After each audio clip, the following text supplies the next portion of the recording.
talking about Springfield, Ohio, and you might not understand why, but you will in just a moment. I don't think a lot of you are going to believe the words that are about to come out of my mouth, but Springfield, Ohio is being overrun by Haitian migrants. Now, what are these migrants doing? They are going to parks, grabbing ducks, cutting their heads off and eating them. They are killing people's pets and don't know how to drive, so they are crashing cars all over the place. They are utilizing the city's resources, and all of this is being given a big thumbs up by our current administration, and nobody's doing anything to stop it. When I say that illegal immigration could quite literally ruin the West, this is what I'm talking about. Let's talk about it more. Yeah, you better. Yeah, you better.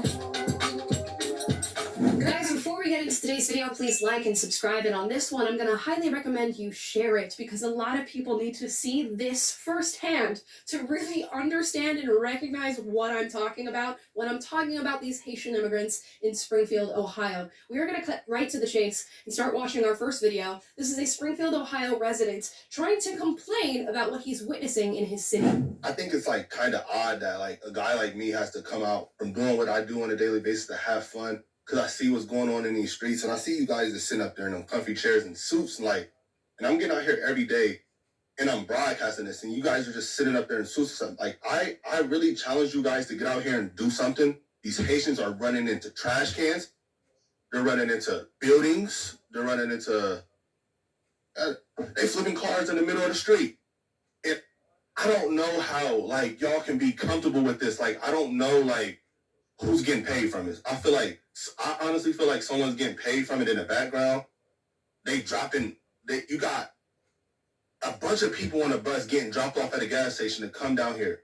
I know a single mom that FaceTimed me this morning at the welfare office that really need something. And it's nothing but immigrants over there. And I don't even want to seem like I'm coming down on the immigrants because it's the people that's bringing them down here. Because wherever they're at, that's what they're used to, bro. They're in the park grabbing up ducks by their neck and cutting their head off and walking off with them and eating them. Like, y'all get the Highway State Patrol down here every week, and then y'all get like a task force for the Highway State Patrol, and they look for guns and they look for dope and this and that and the fourth.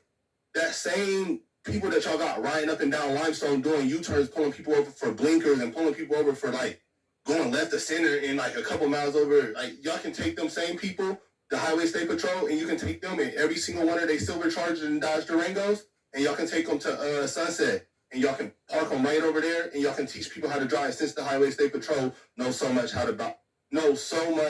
about traffic laws and know what to do in traffic, y'all pay them. They can go over there and teach these Haitians how to drive because it's getting bro. I'm getting thousands of views on these. And it's going to get bigger, and it's only going to get worse. And y'all sitting up there in these chairs, all y'all need to get out here and do something. Y'all making hundreds of thousands of dollars. Y'all need to put on a t-shirt and some Crocs, and then y'all need to come out here in these streets, and y'all need to go out here and I'm out here before the police is. Y'all need to do something, bro. Y'all really got to stand on business. Y'all getting paid all this money just to wear a suit and sit in a chair. I think it's crazy, bro. We got to do something, bro. It's kids out here getting hurt. Only reason I even went on here and said something about it is because somebody told me they walking from the school and a Haitian almost ran into them. And who is getting paid? How much money is y'all really getting paid? To bring them over here? I know it's deeper than them. I know that's where they come from and that's what they do. That's their country. I don't know what they got going on over there, but they can't do that over here. And if y'all just getting paid from it and then y'all ain't doing nothing about it, I think that's super weird, bro. Y'all got to stand on business. Y'all got to really step up. It's lame, bro. For real.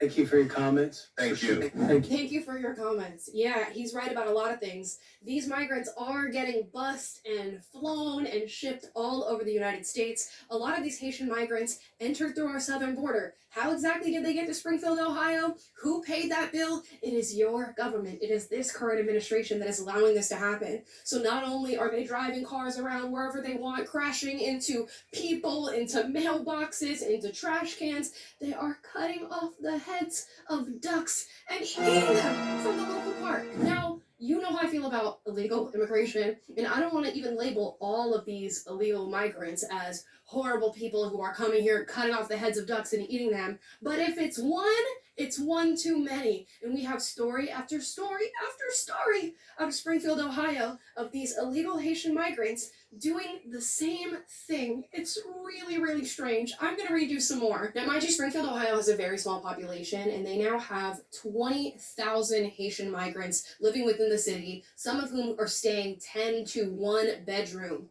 Absolutely insane. Now, Springfield, Ohio residents are warning other residents with what they're seeing from these migrants. I'm gonna read you a warning, and this is legit. Warning to all about our beloved pets and those around us. My neighbor informed me that her daughter's friend had lost her cat. She checked pages, kennels, asked around, etc. One day she came home from work. As soon as she stepped out of her car, looked towards a neighbor's house where Haitians live, and saw her cat hanging from a branch, like you do a deer for butchering.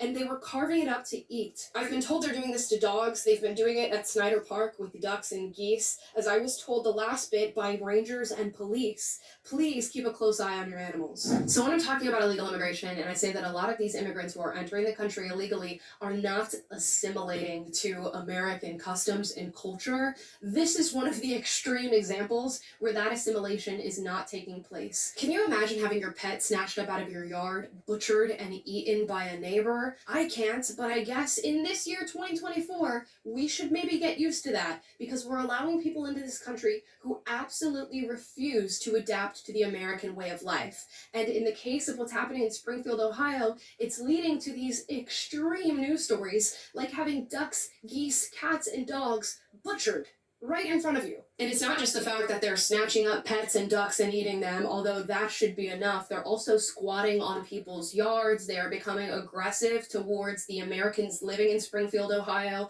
And many of these Americans are coming forward to testify in front of their city council members, asking for something to be done. Here are a few examples. First, we have this older woman who's living in Springfield, Ohio, with her husband, who is experiencing this aggressive behavior from the Haitian migrants in her front yard. And I'm done with what I'm seeing. It is so unsafe in my neighborhood anymore.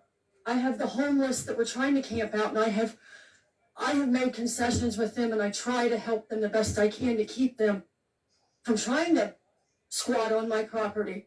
But it is so unsafe. I have men that cannot speak English in my front yard screaming at me, throwing mattresses in my front yard, throwing trash in my front yard, and I can't.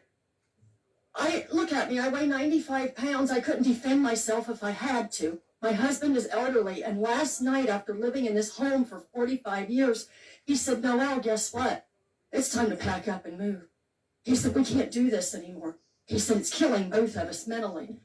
I don't understand what you expect of us as citizens. I mean, I understand they're here under temporary protected status, and you're protecting them, and I understand that our city services are overwhelmed and understaffed, but who's protecting us? If we're protecting them, who's protecting me? I want out of this town. I am sorry. Please give me a reason to stay. Thank you. Thank you. Other residents are talking about how they simply do not recognize the city that they live in anymore. I was out and about yesterday, driving around Springfield. I was looking at the giant holes in some of our buildings.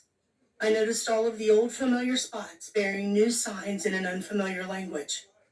I watched as groups of strangers walked around the city like lost tourists, and it was like a punch in the gut. A terrible sadness came over me, and I began to cry.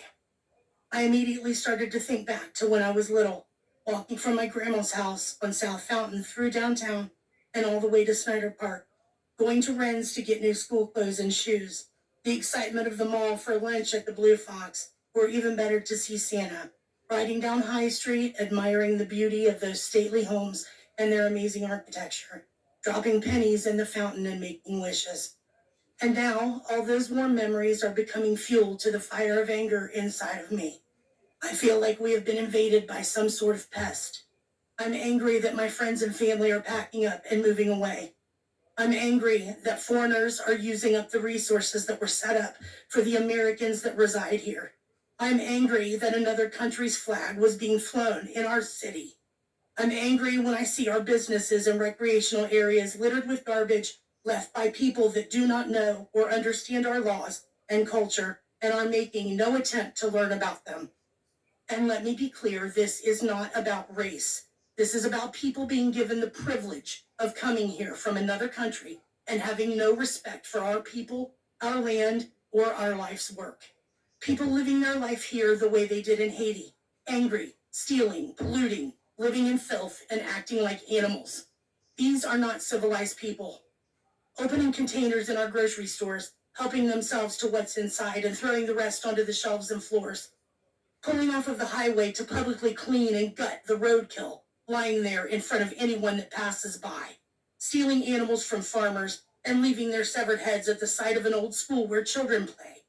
Relieving themselves in public. Making some barbaric stew out of the birds that live in our park. This is insanity, and it has to stop. What will become of Springfield? Where will we be in 5 years? The thought terrifies me. Will it be some sort of dystopian wasteland with most of our original residents having moved away and those that cannot afford to move being locked inside their homes, living in fear? This thought is keeping me awake at night. I just want the old Springfield back. I know it was far from perfect, but at least it was still ours. Thank you. Other residents are complaining about being bullied by migrants or experiencing aggressive behavior. They're also saying they don't have access to welfare or state-funded programs due to the influx of immigration into the area. Good evening, everybody. My name is Lisa Hayes, and I am a resident of Springfield, Ohio, and I'm also a registered voter. Okay? I'm a mother, I'm a grandmother, and I'm a great-grandmother. I have family here in this town. You know, it's the first time I've ever spoke at the commission meeting, and I'm going to try to make it a good talk with you. Okay, I would like to know how many of you sitting up there tonight go into the grocery stores here in the city, Walmart, here in the city, to do your shopping. I'm going to tell you, 64 years old, and I don't know what kind of label you can put on this, but I'm going taking my cart down the grocery aisle, and I have 3 immigrants strapped across the aisle. Seen me coming, would not budge, wouldn't even, and I said, excuse me. Maybe they didn't understand what I was saying, but I'm sure they understood that I was trying to get through that aisle. So I have no recourse now but to bust through it. I'm not afraid to do so. You know, I would like to see them have some common respect, some common decency. And who do the residents of Springfield, Ohio, and Americans at large have to thank for these changes that we're experiencing in this country, these unwelcome changes that we're experiencing? The Biden administration, as they've allowed millions of people to just be funneled through our southern border. Here's Kamala Harris actually cheering on the fact that she's granted TPS, temporary protective status, to hundreds of thousands of Haitian migrants. That is why, also, starting with our administration, we gave TPS, temporary protected status, to Haitian migrants, 55,000. And then more recently, we extended temporary protected status to over 100,000 Haitian migrants for that very reason, that they need support, they need protection. They need support, they need protection. What about supporting people who were born here? What about supporting people who moved into this country through our actual legal processes? What about supporting our pets and ducks and geese who are now getting beheaded by Haitian migrants in Springfield? What about supporting Americans? The stories that we're talking about in today's episode are going to continue to pop up more and more. We are going to hear from citizens all over the country who are experiencing these issues at the hands of people who moved into this country illegally without any sort of assimilation to American culture. People have now been given the green light to come in this country with whatever culture, customs, values, practices they have, and they have no incentive to change, no incentive to learn the American way. They are given all the welfare that they need. They're given every protective status that they need. They are patted on the back for coming into this country illegally and breaking our laws. And there is virtually nothing that is going to be done by this current administration, which is why many of us are waking up and realizing we need a change of tune. And Kamala Harris is not a change of tune. She's just going to continue the pattern that we've been on for the last 4 years. A country without shared values, practices, customs, culture is not a country. So if we keep allowing people to just run right past our southern border, then be bused or flown wherever it is they want to live here in the United States, and burdening actual American citizens with their presence, we are going to lose our country. It's not dramatic, it's not xenophobic, it's not racist, it is a recognition of reality. And right now, the citizens of Springfield, Ohio are experiencing that reality. And I'm sure many of you who are watching right now from wherever you're watching, both in the United States and abroad, abroad, you have stories of your experiences with illegal immigration. It is a problem not only here in the United States, but a problem for the West. And I shudder to think of the stories that we are going to see in the coming weeks and months that sound a lot like the stories I've told you about today. As I said at the top of this video, mass illegal immigration into the West could end the West. And this is why. And now that we've recognized this problem, we should recognize the group of people who are making this problem worse and maybe get them out of office. But those are just my thoughts. I would love to hear your thoughts in the comments down below. As always, I encourage healthy debate, so if you disagree with anything that was said in this video, duke it out, but do so respectfully. And if you like this video, like, subscribe, click the notification bell to be notified every single time I post a video for you guys, which is every day. And I will see you next time, hopefully without a story like this. Bye, guys.